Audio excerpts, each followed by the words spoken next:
శ్రీ దత్త చరిత్ర ప్రారంభ. బ్రహ్మ కలిపురుషుల సంవాదము. పద్మకల్పం ప్రారంభంలో శ్రీహరి నాభికమలం నుంచి ఉద్భవించిన బ్రహ్మదేవుడు సకల చరాచర జగత్తుతో పాటు భూలోకంలో మానవులను సృష్టించాడు. వారి మనుగడకు వర్ణాశ్రమ ధర్మాలు నిర్ణయించి వారిని పాలించడానికి మనువులను సృష్టించాడు. అలాగే కాలాన్ని 4 యుగాలుగా విభజించి కృత, త్రేత, ద్వాపర యుగాధిపతులుగా మనువులను నిర్ణయించి భూలోకానికి పంపేశాడు. అనంతరం కలియుగాధిపతి పిశాచరూపుడు, దిగంబరుడు, కలహప్రియుడు అయిన కలిపురుషుడిని నియమించాడు. కలిపురుషుడు భూలోకానికి వెళ్ళడానికి నిరాకరిస్తూ, బ్రహ్మదేవ, కృత, త్రేత, ద్వాపర యుగాలకి ధర్మ సంరక్షణలుగా మనువులను నియమించి కలియుగానికి మాత్రం నన్ను ధర్మ వినాశకుడిగా, సమస్త పాపాలకు అధిదేవతగా సృష్టించడం ఏమి న్యాయం? పుణ్యకార్యాలు ఆచరించేవారు, దైవకార్యాలు చేసేవారంతా నాకు శత్రువులయ్యారు. వారందరినీ ధర్మభ్రష్టుల్ని, కర్మభ్రష్టుల్ని చెయ్యడానికి నా మనస్సు అంగీకరించడం లేదు. భూలోకం యావత్తూ పాపకూపంలా మార్చే కర్తవ్యం నాకు విధించడం ధర్మమాదేవా అని వాపోయాడు. అప్పుడు బ్రహ్మదేవుడు, భూలోకమంతా కాదయ్యా, అందరినీ కాదు, నిశ్చల శ్రద్ధాభక్తులతో గురువుని సేవించే వారిని కలికల్మషాలు అంటవు. ఇలాంటి వారిని నువ్వు కన్నెత్తి కూడా చూడకు. గురుసేవ చేసేవారిని నువ్వు ఏమీ చెయ్యలేవు. తల్లి, తండ్రి, దైవం తర్వాత ఈ ముగ్గురికి అతీతుడైన గురువే సర్వశక్తి సంపన్నుడు. కనుక సద్గురువును సేవించే వారిని, దైవభక్తులని తప్ప తతిమా కలియుగ మానవులని నీవు హింసించవచ్చు. అది నీ విధి. కానీ ఎట్టి పరిస్థితుల్లోనూ గురుసేవకుల జోలికి వెళ్లకు అని చెప్పాడు. గురువు సర్వశక్తి సంపన్నుడు. గురు పదంలోని గకారానికి గణపతి, రకారానికి అగ్ని, ఉకారానికి విష్ణువు అధిదేవతలు. ఈ ముగ్గురి కలయికతో ఏర్పడిన గురు శబ్దమే సర్వార్థ సాధక మంత్రం. గు అంటే అజ్ఞానాన్ని, రు అంటే తొలగించేవాడు గురువు. అందుకే తల్లి, తండ్రి, దైవం, గురువే నన్నది వేదం. శిష్యుడిపై దేవతలు ఆగ్రహిస్తే గురువు రక్షించగలడు. అదే గురువుకే కోపం వస్తే ఆ శిష్యుడిని త్రిమూర్తులు కూడా రక్షించలేరు. గురువుని భక్తితో సేవించి ప్రసన్నుడిని చేసుకుంటే చాలు, సమస్త పుణ్యకార్యాలు ఆచరించిన పుణ్యఫలం దక్కుతుంది. గురు మహిమ వర్ణించడం 1000 శిరస్సులున్న ఆదిశేషుడికైనా తరం కాదు అని బ్రహ్మదేవుడు కలిపురుషుడికి గురుభక్తికి, గురు మహిమకి ఉన్న ప్రాశస్త్యాన్ని వివరించే వేదధర్ముడు అనే గురువు, దీపకుడు అనే శిష్యుడి యొక్క వృత్తాంతాన్ని తెలియజేశారు. గురువు అంటే సర్వదేవా స్వరూపుడు. అట్టి సద్గురువే దత్తాత్రేయుడు. ఆయన చరిత్ర విన్నవారు, చదివినవారు ధన్యులు అని బ్రహ్మదేవుడు పలికాడు. ఆ తదుపరి కలిపురుషుడి ప్రార్థన మేరకు శ్రీ గురుచరిత్ర సంపూర్ణంగా వినిపించారు. గురుచరిత్రని ఆలకించిన కలిపురుషుడు ఆనందంతో తన కర్తవ్యాన్ని నిర్వర్తించడానికి భూలోకానికి ప్రయాణమయ్యాడు. బ్రహ్మ వివరించిన శ్రీ గురు చరిత్రని సౌనకాది మహామునులకు ఈ విధంగా వివరించారు సూత మహర్షి. బ్రహ్మ మానసపుత్రుడు, సప్త ఋషులలో ఒకడైన అత్రి మహర్షికి కర్దమ ప్రజాపతి కుమార్తెలలో ఒకరైన అనసూయతో వివాహం జరిగింది. బ్రహ్మదేవుడు నూతన వధూవరులను ఆశీర్వదించి, అత్రి, ఈ అనసూయ మహాసాధ్వి.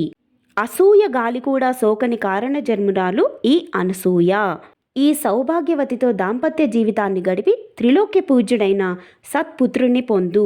నీ పుత్రుడు బ్రహ్మ, విష్ణు, మహేశ్వరాంశలతో త్రిముఖుడై త్రిమూర్తుల ఆత్మస్వరూపుడై జన్మించి లోకులందరికీ గురువై సద్గురు దేవుడై సమస్త జనులకు తనని తాను దత్తత చేసుకుని దత్తదేవుడుగా విరాజిల్లగలడు అని వచించాడు.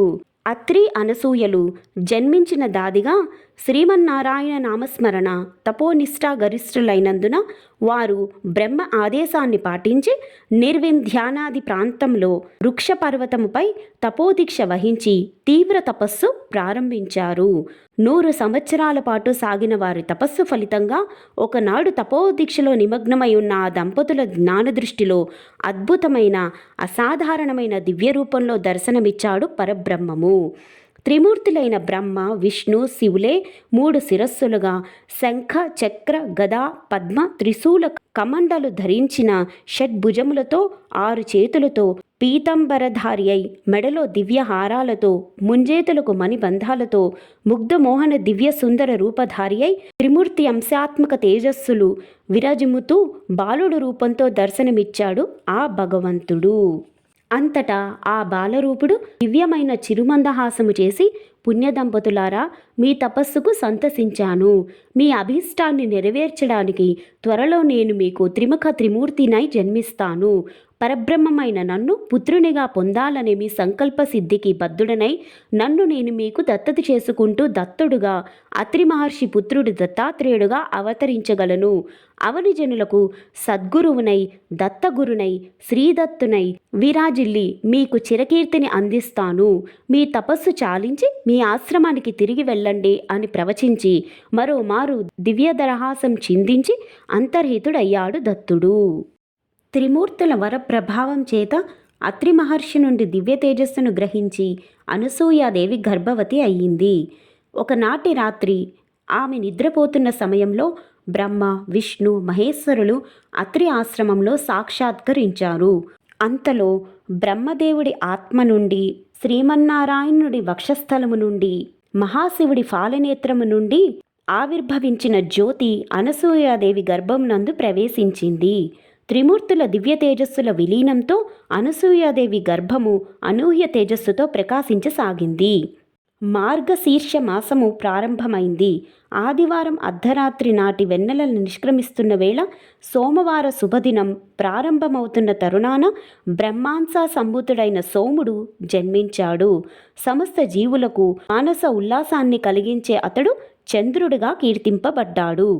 మరికొద్ది క్షణాల తదుపరి మాసములకు శిరస్సు వంటి మార్గశీర్ష మాసములో మృగశిర నక్షత్రములో సోమవారము నాటి ప్రదోష కాలములో పరిపూర్ణ అవతార పురుషుడు, వేదములచే అన్వేషించబడేవాడు, సమస్త జనులకు మార్గదర్శి, వైష్ణవాంశ సంభూతుడైన శిశువు త్రిముఖములతో షడ్భుజములతో దివ్య తేజో విరాజముతో జన్మించాడు. అత్రి అనసూయలకు తనను తాను దత్తం చేసుకున్నందున అతడు దత్తాత్రేయుడు అని కీర్తింపబడ్డాడు. దత్తాత్రేయుడు జన్మించిన తదుపరి శివాంశ సంభూతుడు ఫాలనేత్రాగ్ని సముడు అయిన శిశువు దుర్వాసుడు జన్మించాడు. ఇతడు అమోఘమైన తపస్సంపన్నుడయ్యాడు. ఇక విష్ణు అంశ సంభూతుడు అవతార పురుషుడు అయిన దత్తాత్రేయుడు చిరుప్రాయంలోనే తపస్సిద్ధి పొందాడు. తల్లిదండ్రులకి మాట మాత్రమైనా చెప్పకుండా అజ్ఞాత ప్రదేశానికి వెళ్ళి సంవత్సరాల తరబడి తపస్సు చేసేవాడు. అయితే ఋషివాటికలోని అనేక మంది ఋషిపుంగవులు అవతార పురుషుడైన దత్తాత్రేయుని వద్దకు వచ్చి, దత్తప్రభు, దైవస్వరూప, నిన్ను మా గురువుగా భావిస్తున్నాము, మాకేదైనా ఉపదేశం చెయ్యి అని తరచూ అర్థిస్తుండేవారు.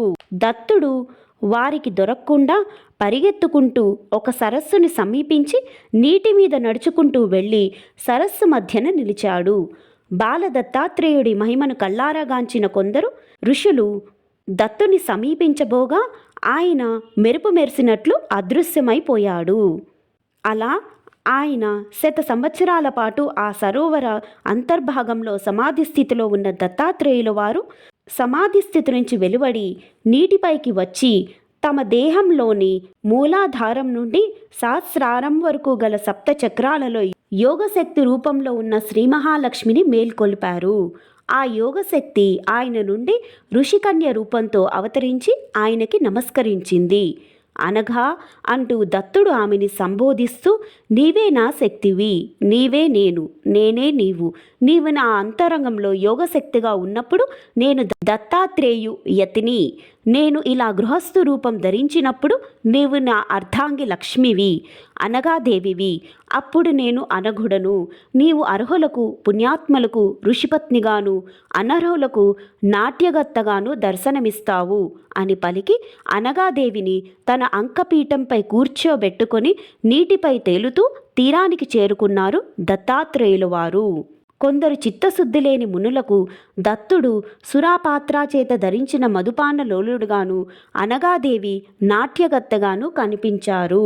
అయితే దత్తుడు పరబ్రహ్మయని, అవతార పురుషుడు అని, జగద్గురువు అని విశ్వసించి నిశ్చలమైన భక్తి శ్రద్ధలతో ఆయన దర్శన భాగ్యం కోసం తప్పించిన వారికి దత్తుడు సచ్చిదానంద సద్గురు బ్రహ్మముగా, అనఘాదేవి దత్త యతీశ్వరుడి అర్ధాంగిగా దర్శనమిచ్చారు. అప్పుడు శ్రీ గురుదత్తులు మునీశ్వరులతో ఈ విధంగా చెప్పారు. సద్భావనతో, సద్బుద్ధితో సద్గురువే సర్వస్వం అని విశ్వసించే సమస్త భక్తజనులకి నన్ను నేను దత్తత చేసుకుంటాను. ఇది నా వ్రతం, నా మతం, ఇది నా నియమం. భక్తి శూన్యులకి, విశ్వాసరహితులకు నా దర్శనం దుర్లభం. బ్రహ్మకల్ప మహాప్రళయకాలం సమీపించే వరకు నేను విశ్వవ్యాపినై వసిస్తాను, భక్త జనావళిని ఉద్ధరిస్తాను అని ప్రవచించారు శ్రీ గురుదత్తాత్రేయుల వారు. అప్పటి నుండి శ్రీ గురుదత్తులు సహ్యాద్రి నివాసంగా చేసుకొని ప్రతినిత్యం ప్రదోషకాలంలో కాశీనగరంలో గంగా స్నానం, గంధర్వపురంగా పిలువబడిన నేటి గానుగాపురంలో ధ్యానం, కురుక్షేత్రంలో ఆచమనం, తిరిగి గానుగాపురంలో మధ్యాహ్న అనుష్ఠానం, ధూత పాపేశ్వరంలో భస్మధారణ, కరహాటగా పిలువబడిన కర్ణాటకలో సంధ్యావందనం, కోల్హాపురంలో భిక్ష, పండరీపురంలో తిలకధారణ, పాంచాలేశ్వర్లో భోజనం, బదరీనారాయణలో శ్రవణం, గార్నార్లో విశ్రాంతి, పశ్చిమ సముద్ర తీరంలో సాయం సంధ్య ఆచరిస్తూ నిత్య సంచారి అయి నిరంతరం తమ భక్తులను ఉద్ధరిస్తున్నారు. దత్తుడి షోడశ అవతారాలు. గుహ్యాతి గుహ్యమైన దత్తాత్రేయ చరిత్రను వేదధర్ముడు శిష్యుడగు దీపకునికి రమణీయంగా వివరించుతూ శ్రీ దత్తాత్రేయ షోడశ అవతారముల కథలను వినిపించాడు. బ్రహ్మ మానస పుత్రులలో అత్రి ఒకరు, కర్దమ దేవహుల పుత్రికలలో అనసూయ ఒకరు. అనసూయ అత్రి పుణ్య దంపతుల తపఫలమే దత్తపరబ్రహ్మ. పుట్టుక లేనివాడైనను పుట్టుట అనే లీలను ప్రదర్శించి వారికి దత్తుడై తనయుడయ్యాడు. మొదటి అవతారము యోగిరాజా. అత్రి మహర్షి, అనసూయ మాతలు వృక్ష పర్వతముపై కఠోర దీక్షతో తపస్సు చేశారు. ఆ దంపతుల ఎడ సంతృప్తుడైన పరబ్రహ్మ వారికి దర్శనమిచ్చిన తొలి అవతారమే యోగిరాజ అవతారము. కార్తీక శుద్ధ పౌర్ణమి బుధవారం ఉషక్కాల ప్రథమాయాములో యోగిరాజు అవతరించారు. రెండవ అవతారము అత్రి వరదుడు. పరబ్రహ్మను ధ్యానిస్తున్న అత్రి మహర్షికి త్రిమూర్తులు సాక్షాత్కరించారు. పిమ్మట తెల్లని వెన్నెలలు విరజుమ్ముతున్న పరబ్రహ్మ త్రిగుణాతీత రూపమైన దివ్య శోభగా 3 శీర్షములతో 6 చేతులతో అక్షమాల, కమండలము, ఢమరుకము, శంఖం, చక్రం, త్రిశూలం ధరించిన రూపంతో అత్రి మహర్షికి దర్శనమిచ్చారు. ఇది అత్రి వరద అవతారం. కార్తీక శుద్ధ బహుళ పాడ్యమి గురువారం రోహిణీ నక్షత్రయుక్త ప్రథమ ద్వితీయ యామంలో సాక్షాత్కరించింది. తృతీయ అవతారం శ్రీ దత్తప్రభువు. అనసూయమాత సేవా తత్పరతకు, అత్రి మహర్షి తపోదీక్షకు అత్యంత ప్రసన్నులైన పరబ్రహ్మ ఆ దంపతులకు స్వయముగా దత్తమై మృగశిర నక్షత్రయుక్త కార్తీక బహుళ విధియ శుక్రవారం సూర్యోదయ సమయంలో జ్ఞాననిధి యోగిజన వల్లభుడై శ్రీ దత్తప్రభువుగా అవతరించారు. 4వ అవతారం కాలాగ్ని శమన. అత్రి మహర్షి అత్యంత శ్రద్ధాభక్తులతో శ్రీదత్త ధ్యానములోనున్న తరుణములో వారి శరీరములో నుండి పెను అగ్నిశిఖలు చెలరేగి దహించి వేయసాగాయి. దయామయుడైన పరబ్రహ్మ మహర్షి శరీరములో ప్రవేశించి అనంత శీతల కిరణములతో వారి తాపమును శమింపచేశారు. 5వ అవతారము యోగిజన వల్లభుడు. అత్రి మహర్షి ఆశ్రమమునందు పరబ్రహ్మ కాలాగ్ని శమన అవతారధారణ చేయుచున్నారని తెలిసి వారిని దర్శించుకోవడానికి గంధర్వులు, మునులు, మహర్షులు, ముక్కోటి దేవతలు తరలివచ్చారు. కరుణాంతరంగుడైన ప్రభువు తన శిశురూపాన్ని విడిచి స్వయం ప్రకాశమగు దివ్య తేజముతో ప్రత్యక్షమయ్యాడు. యోగిజన ప్రియుడై యోగిజన వల్లభుడ అవతారంలో దర్శనమిచ్చారు. 6వ అవతారం శ్రీలీలా విశ్వంభరుడు. ఒకసారి భీషణ వర్షముచే భయభ్రాంతులైన మునులకు, యోగులకు స్వామివారు ఆశ్రయమిచ్చి అభయమిచ్చారు. వారిని ఆనందింపచేయుటకు తన విశ్వరూపలీలను వీక్షింపచేశారు. ఆ అద్భుతములను దర్శించిన వారందరూ సంబరాశ్చర్యములతో అనర్వచనీయమైన ఆధ్యాత్మికానందంలో ధ్యాన నిమగ్నులై ఉండేవారు. ఈ అవతారము పుష్యమాస పౌర్ణమి సూర్యోదయ సమయంలో జరిగింది. 7వ అవతారము శ్రీ సిద్ధరాజు. స్వామివారు యోగి వేషణ ధారణలో సిద్ధరాజు అవతారంలో సిద్ధ పురుషులకు విశేష శక్తి సంయుతమైన పరమ గుహ్యాతి గుహ్యమైన దివ్య మంత్రాన్ని ఉపదేశించారు. దానిని ఏ విధమైన అనుష్ఠానంతో జపించి సాధించుకోవాలో వారికి వివరించారు. 8వ అవతారం శ్రీ జ్ఞానసాగర. కామక్రోధాలు ప్రబలడంతో అసూయాగ్రస్తులై అంతఃకలహ చిత్తులైన సిద్ధుల ప్రవర్తన చూసి కోరికలు మీరితే అది విశ్వనాశనకు కారణం కాగలదు. కావున వారికి జ్ఞానబోధ చేసి సక్రమ మార్గావర్తనలుగా సరిదిద్దాలనే సద్భావనతో శ్రీ దత్తప్రభువు పరిపూర్ణ జ్ఞానస్వరూప అవతార ధారణ చేశారు. ఈ మాయాముక్త జ్ఞానావతారము పునర్వసు నక్షత్రయుక్త ఫాల్గుణ శుద్ధ దశమి భానువారం సూర్యోదయం వేళ ప్రకటితమైనది. 9వ అవతారము శ్రీ విశ్వంభరావధూత. చైత్ర పౌర్ణమి మంగళవారం ద్వితీయయామ ప్రథమ ముహూర్తములో శ్రీ దత్తప్రభువు సహస్ర శీర్షములతో, సహస్ర బాహువులతో, సహస్ర పాదాలతో, సహస్రానంత విద్యుల్లతా కాంతి ప్రభలతో విశ్వంభరావధూతగా అవతరించారు. దత్త దత్త దత్త అని త్రికరణ శుద్ధిగా ఆర్తితో సంపూర్ణ శరణాగత భావనతో ఎవరైతే తలుస్తారో పిలుస్తారో ఆ నిజభక్తుల ముంగిట నేను నివసిస్తాను అని ఉపదేశించి శ్రీ దత్తప్రభువులు తన విశ్వరూపమును ఉపసంహరించుకొని అంతర్ధానమయ్యారు. 10వ అవతారం శ్రీ అవధూత. శ్రీ దత్తప్రభువు మోకాళ్ల వరకు వస్త్రము, భుజానికి జోలే, చేతిలో కమండలము, బంగారు కాంతులీను శరీర కాంతితో లేత వయస్సు గల సన్యాసి రూపు దాల్చి తన వెంట ఒక నల్లని కుక్కతో వైశాఖ శుద్ధ చతుర్దశి బుధవారము బాల సన్యాసి వేషంలో అవతరించారు. శ్రీ దత్తప్రభువు జనసంచారము లేని దట్టమైన అరణ్యములో ప్రవేశించి ఒక చోట ఆసీనుడై మౌనముద్ర వహించారు. శ్రీ అవధూత స్వాతి నక్షత్రయుక్త వైశాఖ శుద్ధ చతుర్దశి బుధవారం నాడు అవతరించారు. 11వ అవతారం శ్రీ మాయాయుక్తావధూత. శ్రీ దత్తదేవులు అవధూత అవతారమును విడిచి స్వాతి నక్షత్రయుక్త జ్యేష్ఠ శుద్ధ త్రయోదశి గురువారం ప్రథమయామ ప్రథమ ముహూర్తంలో సూర్యోదయ వేళ శ్రీ మాయాయుక్తావధూతగా అవతరించారు. ఆయన తన తొడ మీద ఒక యువతిని కూర్చుండబెట్టుకొని ఆమెతో కలిసి పాటలు పాడడం ప్రారంభించారు. ఈ ఉపాయాన్ని దత్తప్రభువు ఏకాంతంగా యోగాభ్యాసం చేయడానికి, నిత్యానంద నిమగ్నమవ్వడానికి, సులభంగా లోకుల నుండి తప్పించుకోవడానికి ఎంచుకున్నారు. నిశ్చలమైన భక్తి, శ్రద్ధ, పట్టుదల, సబూరితో ఈ స్వామిని సేవించిన విష్ణుదత్తునికి షోడశీ మంత్రాన్ని ఉపదేశించి అతనికి ఆత్మ సాక్షాత్కారాన్ని అనుగ్రహించారు. 12వ అవతారం శ్రీ ఆదిగురువు. ఉత్తరాషాఢ నక్షత్రయుక్త శనివారము ప్రథమయామ ద్వితీయ ముహూర్తములో అలర్కునికి శ్రీ దత్తప్రభువు శ్రీ ఆదిగురువు అవతారంలో దర్శనమిచ్చి అనుగ్రహించారు.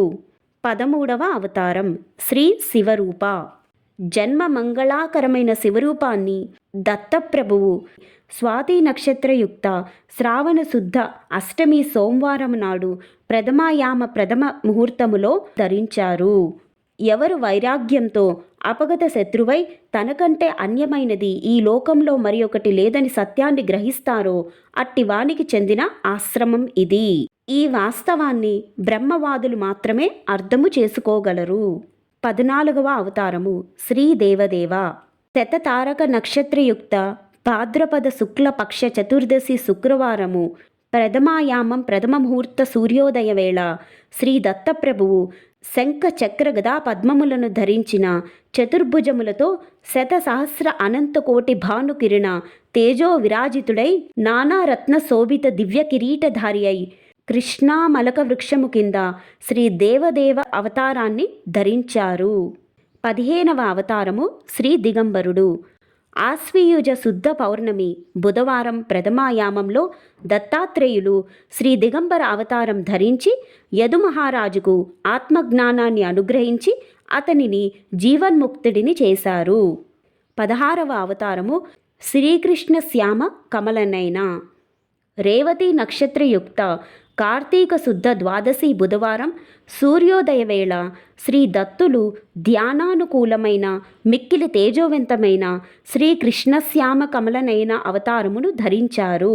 ఎవరు సనాతన ధర్మాన్ని వేద ధర్మాన్ని నిరాపేక్షులై దయాంతరంగులై నిష్కాములై కర్మఫలమునకు నాకు సమర్పించి విహిత కర్మలను అనుసరిస్తుంటారో అట్టివారు దుఃఖదూరులవుతారు.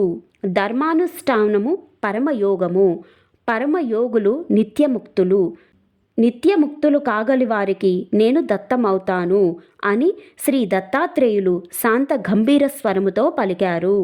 అలా షోడశ అవతార కథలు తెలిపిన వేదధర్ముడు శిష్యునితో, దీపక, శ్రీ దత్తాత్రేయ స్వామి నామస్మరణతో సంతుష్టులవుతారు. భక్తికి మాత్రమే ఆయన బంధింపబడతారు. ముక్తిని కోరువారు భక్తి శ్రద్ధలతో శ్రీ దత్తాత్రేయ గురుబ్రహ్మకు సంపూర్ణ శరణాగతిని సమర్పించవలను అని పలికాడు. దత్తనామగాథను శ్రద్ధగా శ్రవణము చేసిన వారికి సంపూర్ణ దత్తానుగ్రహం లభిస్తుంది. ఈ షోడశ అవతార కథల వల్ల ఆలకించిన పఠించిన వారి జన్మ జన్మల దుష్కర్మ పాప ఫలితములు దగ్ధమవుతాయి.